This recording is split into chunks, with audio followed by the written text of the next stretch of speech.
Bismillahirrahmanirrahim. Assalamualaikum warahmatullahi wabarakatuh. Alhamdulillah wassalatu wassalamu ala rasulillah Sayyidina Muhammad bin Abdillah wa ala alihi wa ashabihi wa mawalah. Amma ba'd. Para pemirsa dimanapun Anda berada, Alhamdulillah, kemudahan dari Allah, kemurahan dari Allah, kita bisa melaksanakan ibadah di bulan Ramadan dengan puasa, dengan bangun malam, dengan sholat taraweh. Dan saat ini pun kita menambah ilmu di bulan Ramadan. Semoga ilmu yang kita dapat adalah ilmu yang manfaat. Di hari ke-7 ini mari kita membahas tentang tawakalnya. Catatan kami adalah tentang tawakal.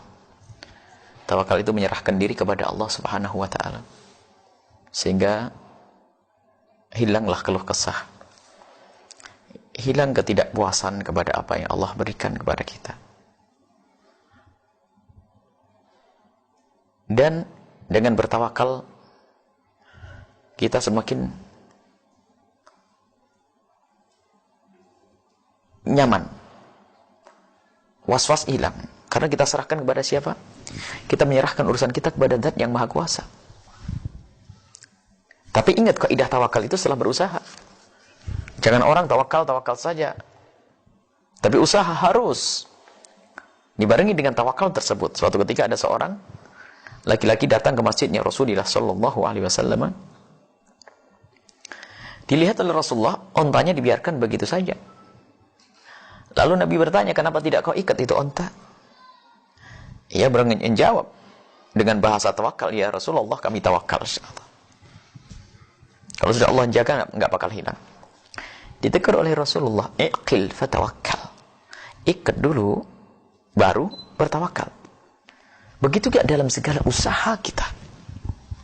Harus kita lakukan dua hal. Yang satu, menghadap kepada Allah. Satu, menghadap kepada Allah. Ini separuh perjalanan kita, menghadap kepada Allah Subhanahu wa ta'ala. Yang kedua, kita berusaha secara lahir.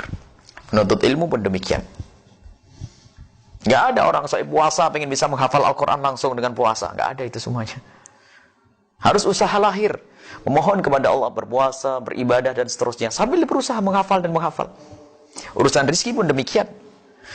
Begitu sebaliknya, nggak benar kalau orang hanya berusaha saja, tapi lupa kepada Allah. Dan inilah kekeroposan iman kita.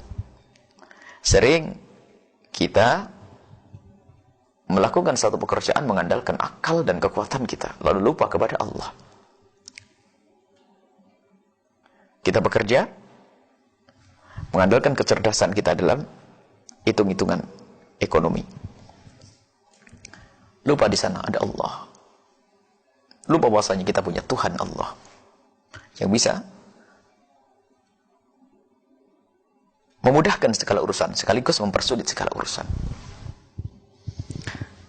Contoh saja, seorang ibu yang anaknya sakit.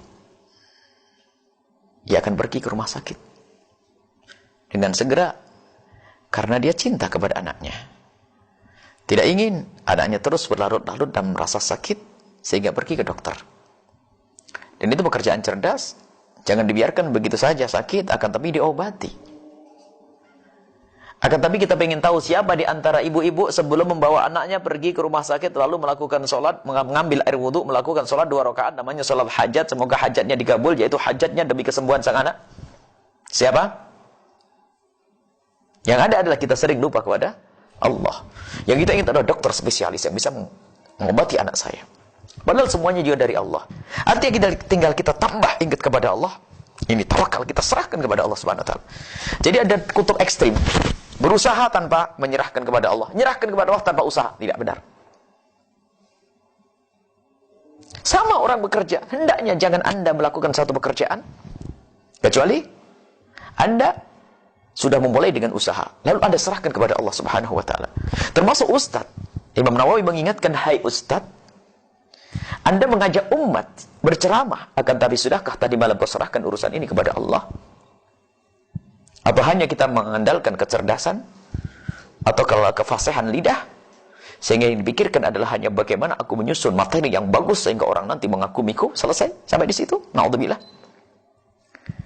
Memang kita perlu upaya bagaimana suara saya didengar oleh mereka, kalimat yang saya susun, materi yang saya berikan. Tapi lebih dari itu apa?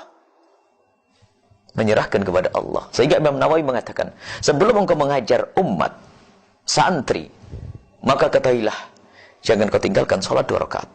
Jika itu masjid, maka sholatlah tahiyatul masjid, sekaligus sholat memohon, semoga Allah, sholat, di setelah sholat memohon, semoga Allah berikan bimbingan, petunjuk, hati yang terbuka kepada murid. Atau di tengah malam kita bertahajud, melakukan mohon kepada Allah. Akan tapi jika ini tidak pernah kita lakukan, itulah sombong, tidak menyerahkan kepada Allah. Mentang-mentang dia ustadz hebat, lesannya fasih, cerdas, mempengaruhi orang dengan gampang, sehingga dia mengajak umat tidak ingat kepada Allah. Susah. Berarti yang keropos adalah iman. Maka perlu digabungkan dengan usaha lahir, usaha batin. Usaha batin namanya tawakal, usaha lahir, usaha. Dan tawakal itulah roh daripada usaha yang sesungguhnya. Karena menyandarkan semuanya kepada Allah. Sehingga orang yang mencari rizki dengan tawakal kepada Allah, ia berusaha lalu menyerahkan kepada Allah. Lihat, buahnya di saat menjadi orang kaya, dia ingat dari Allah. Mudah baginya untuk memenuhi panggilan Allah bayar zakat dan menyantuni fakir miskin. Karena apa? Dia berangkat dengan Allah. Sehingga betul, waman yatawakkal 'ala Allah fa huwa hasbuh. Berusaha tawakal kepada Allah, maka Allah yang mengurusi dia. Di saat menjadi orang kaya pun masih orang kaya yang diayomi oleh Allah Subhanahu wa taala. Mencari obat untuk sehat, serahkan kepada Allah, usaha ke dokter, maka setelah sehat pun akan dijaga oleh Allah. Huwa hasbuh. Allah yang akan mengurusinya. Allah akan menjaminnya, Allah akan memberesinya. Ini penting yang perlu kita hadirkan di dalam upaya kita. Ini bab tawakal. Dan banyak orang urusan tawakal ini adalah pincang tadi. Tawakal toh nggak mau usaha. Usaha saja lupa, dan itu juga yang paling banyak. Rajin berusaha tapi tidak pernah mengadu kepada Allah Subhanahu wa taala. Mari kita gabungkan 2 hal. Tawakallah kepada Allah Subhanahu wa taala terus dalam segala upaya dan usaha kita. Kita serahkan kepada Allah. Allah yang berikan kekuatan kepada kita. Allah yang berikan keinginan kepada kita. Allah yang memilihkan untuk kita. Kita serahkan kepada Allah sambil kita berusaha dengan benar, maka kita akan sampai kepada tujuan. Ridha Allah Subhanahu wa taala. Dengan dunia kita mendapatkan ridha Allah, dengan ibadah kita mendapatkan ridha dari Allah Subhanahu wa taala. Wallahu a'lam bishawab. Assalamualaikum warahmatullahi wabarakatuh.